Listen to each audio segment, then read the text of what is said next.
கடலூர் மாவட்டம் திருப்பாப்புலியூர் அரசு மகளிர் மேல்நிலைப் பள்ளியிலிருந்து கூடுதல் விவரங்களை நேரலையில் தர இருக்கிறார் செய்தியாளர் பாரிவள்ளல். அவரிடம் பேசலாம். வணக்கம் பாரிவள்ளல். சரியா 2 மணிக்கு தேர்வு தொடங்க இருக்கு.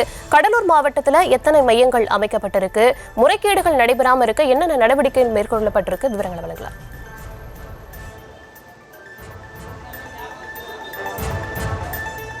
தர்ஷினி, கடலூர் மாவட்டத்தை பொறுத்தவரைக்கும் நீட் தேர்வுக்கு 4560 பேர் இங்கே தேர்வு எழுதுறதுக்கு தயார் நிலையில் இருக்காங்க.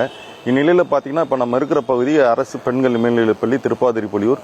இங்கே சரியாக 11 மணி அளவில் நீட் தேர்வு வந்த மாணவ மாணவிகளை உள்ளே அனுமதிச்சிருக்காங்க.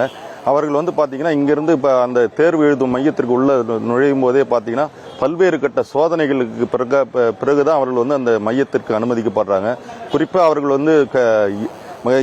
எலக்ட்ரானிக்கல் பொருள் எதுவுமே எடுத்துகிட்டு வரக்கூடாதுன்னு சொல்லிட்டு இந்த நீட் தேர்வு மையத்துக்கு வெளியே சோதனை செய்யும் காவலர்கள் அதெல்லாமே, அதாவது குறிப்பாக செல்ஃபோன், வாட்ச் இதெல்லாம் அவங்க வெளியிலே இப்போ இது பண்ணிவிட்டு அங்கே உள்ளதை அதுக்கப்புறம் தான் தேர்வு மையத்துக்கு அனுமதிக்கப்படுறாங்க. கிட்டத்தட்ட கடலூர் மாவட்டத்தில் 8 இடத்துல இந்த நீட் தேர்வானது நடைபெற இருக்கு. குறிப்பாக கடலூர், குறிஞ்சிப்பாடி, நெய்வேலி, பண்ருட்டி உள்ளிட்ட பகுதிகளில் இந்த தேர்வானது இப்போ நடைபெற இருக்கு. இதில் பார்த்தீங்கன்னா இப்போ இருக்கிற இந்த திருப்பாதிரிப்புலியூரில் பார்த்தீங்கன்னா 720 நபர்கள் இந்த மையத்தில் தேர்வு எழுத இருக்காங்க. அதற்கு பார்த்தீங்கன்னா அந்த தேர்வு சரியாக 2 மணி அளவில் தொடங்க இருக்கு. 2 மணிக்கு தொடங்கி மாலை 5 மணி வரைக்கான இந்த தேர்வானது நடைபெற உள்ளது.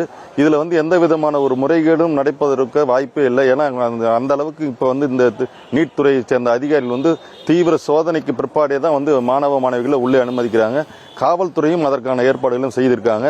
இப்போ இந்த தேர்வு மையத்துக்கு வெளியே பார்த்தீங்கன்னா அந்த பெற்றோர்கள் இங்கே வெயிலில் தான் அதிக அளவில் நின்றுட்டு இருக்காங்க. ஏன்னா அந்த மெயின் ரோடு தான் அந்த அருகாமையில் இருக்கிறதுனால அவருக்கு வெளியே நிழலில் தங்கறதுக்கோ இல்லை பக்கத்தில் எதுவும் ரூமோ இல்லாதனால வெயிலே இருக்காங்க.